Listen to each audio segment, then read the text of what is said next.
In the heart of the desolate forest, the old mansion stood as a decaying monument to forgotten dreams.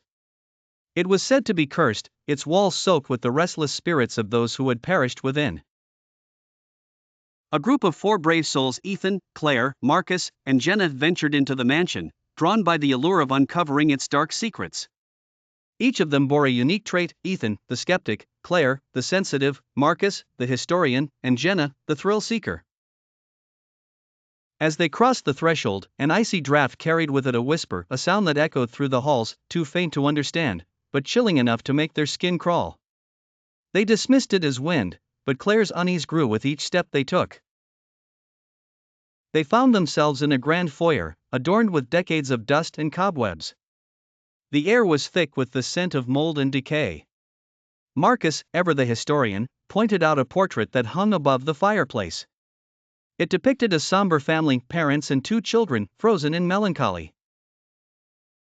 "This must be the original owners," he remarked, noting the date etched into the frame, 1856. Suddenly, a loud bang reverberated through the room, causing them all to jump.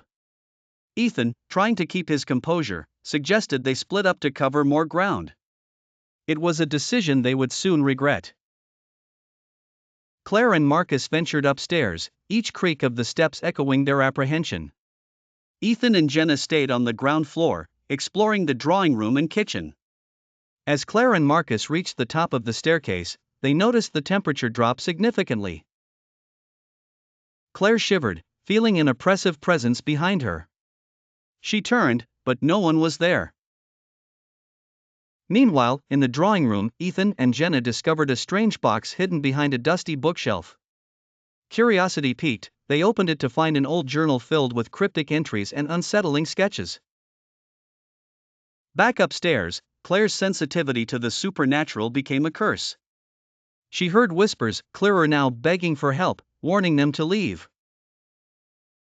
Her terror peaked when she saw a spectral figure at the end of the hallway, a child with hollow eyes, silently pleading. She screamed, alerting Marcus, who rushed to her side. Downstairs, Ethan and Jenna heard Claire's scream and bolted up the stairs, leaving the journal behind. They found Claire and Marcus huddled in fear, pointing towards the end of the hallway. The air grew heavy, and the whispers grew louder, as if the house itself was alive and feeding off their fear. The group decided to leave immediately, but the house seemed to have other plans. Doors slammed shut, and the very walls seemed to close in on them. Panic set in. They ran through the maze-like corridors, their flashlights flickering. Jenna tripped and fell, feeling an icy hand grip her ankle.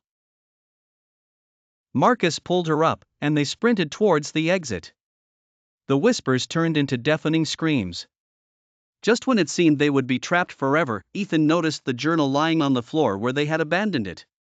He grabbed it, and the screams abruptly stopped. The doors flew open, and they fled into the night, the mansion's twisted wails fading behind them. As they caught their breath outside, Ethan opened the journal to the last page. An entry, written in a hurried scrawl, read, "The house will never let us leave." Shuddering, they realized the journal had saved them, but also that they had only just escaped the mansion's malevolent embrace. They vowed never to return, leaving the cursed mansion to its whispered torments.